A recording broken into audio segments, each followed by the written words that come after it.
todas as religiões são pedras preciosas engastadas no fio de ouro da divindade. Samael Alveor. Seu like, mais seu comentário, mais seu compartilhamento, mais sua inscrição, igual nossa enorme gratidão. Uma verdade temorosa. Os alunos de todas as escolas pseudo-esotéricas e pseudo-ocultistas esperam um dia alcançar a perfeição e a libertação final, através da lei da evolução. Nós, os gnósticos, jamais podemos negar a lei da evolução. Seria absurdo negar a lei da evolução. Existe também a lei da involução. Evolução e involução são duas leis mecânicas que se processam simultaneamente em toda a natureza. Não podemos negar essas duas leis, mas também não podemos aceitar logicamente que a mecânica possa nos levar à autorrealização íntima. Nenhuma mecânica pode nos autodespertar, nenhuma mecânica pode nos autorrealizar intimamente. Esta autorrealização só é possível como resultado de um trabalho consciente e positivo sobre si mesmo. Nenhuma lei mecânica pode fazer esse trabalho por nós. Acreditamos na evolução e acreditamos na involução, mas não acreditamos, nunca poderemos acreditar. Muitas espécies vivas são produto da evolução e muitas outras são da involução. Por exemplo, o cachorro, o burro, o lagarto doméstico e muitas outras espécies de macacos, gorilas, chimpanzés, etc. São espécies resultantes da involução e que estão em franca involução. O cavalo, a águia, etc. Eles são o resultado da evolução. Acontece também que muitas espécies evoluem por algum tempo e depois revolucionam, degeneram. Muito se tem falado sobre os canibais e selvagens das selvas profundas. Os alunos pseudo-esotéricos e pseudo-ocultistas, assim como muitos darwinistas, totalmente condicionados pelo dogma da evolução, supõem que essas tribos são homens primitivos em processo de evolução. Nada pode estar mais errado do que essa suposição absurda. Os selvagens são realmente o resultado da involução, da degeneração. Essas raças vêm de outras raças e outras civilizações.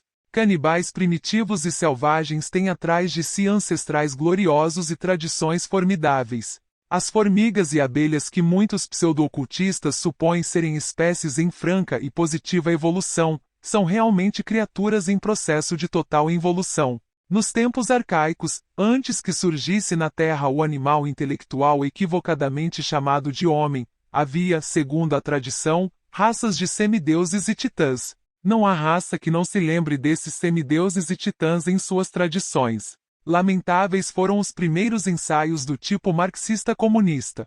As ditas raças começaram a criar a sociedade comunista e conseguiram. Eles começaram proibindo todas as religiões e estabelecendo ditaduras sangrentas. Em princípio, grandes esforços intelectuais e vontade de aço foram necessários para criar a sociedade de estilo comunista, então tudo se tornou mecânico. A livre iniciativa foi aniquilada e, como resultado, tornou-se inútil pensar. Órgão que não é usado, atrofia.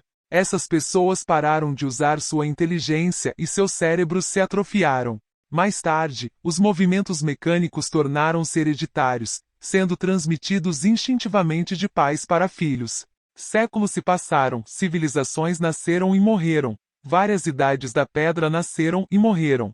Essas criaturas evoluíram, todas foram ficando cada vez menores, suas formas se alteraram ao longo dos séculos. Movimentos do tipo social comunista marxista continuaram sendo herdados. Hoje ficamos maravilhados com a perfeita organização de um formigueiro ou de uma colmeia. Só lamentamos que estas espécies já não tenham a inteligência brilhante de outros tempos. Realmente abelhas e formigas descendem de gloriosas raças pré-humanas que cometeram o erro de criar a sociedade marxista-socialista. Evolução e involução são leis completamente mecânicas. Essas leis existem, mas o ruim da questão, o errado, é atribuir às referidas leis fatores que elas não possuem. É urgente entender que só a revolução da consciência pode nos levar à autorrealização íntima. O caminho do fio da navalha é o caminho da verdadeira revolução. Este caminho é o único que possui todos os meios para desenvolver as possibilidades ocultas do homem. Devemos reconhecer que são poucos os que entram no caminho da revolução íntima. Isso nos diz o quanto é difícil e raro encontrar no mundo homens com todas as suas possibilidades já plenamente desenvolvidas. O desenvolvimento dessas possibilidades não é uma lei.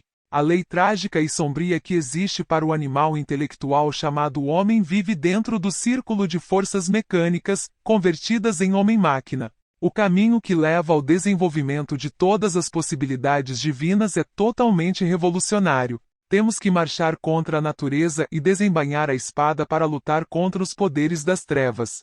Eles têm que lutar contra tudo o que existe, contra o cosmos e contra si mesmos. Isso explica por que o caminho do fio da navalha é o caminho da verdadeira revolução interior. Este caminho é o oposto da vida comum, da vida cotidiana. A vida realmente comum, mesmo quando repleta de interesses científicos, filosóficos, religiosos e sociais, só leva à morte. O homem está cheio de possibilidades que podem permanecer sem desenvolvimento e até desaparecer completamente se não tiver coragem de enveredar pelo caminho da revolução íntima. Essa autorrealização íntima é contrária aos interesses da natureza, e quando o homem decide entrar no caminho da revolução, a natureza lança contra ele todos os seus poderes obscuros. A natureza precisa muito do homem-máquina, mas precisa dele como ele é, com exceção de sua perversidade. Na verdade, o homem-máquina é necessário para a economia dos reinos orgânico e inorgânico. O homem é, em relação à grande natureza, o que o fígado ou as células do cérebro são para todo o organismo humano. A natureza usa o homem-máquina para seus propósitos orgânicos e depois o engole no aviti, abismo ou inferno. Se toda a humanidade se autorrealizasse, haveria um desequilíbrio no planeta Terra e uma terrível catástrofe.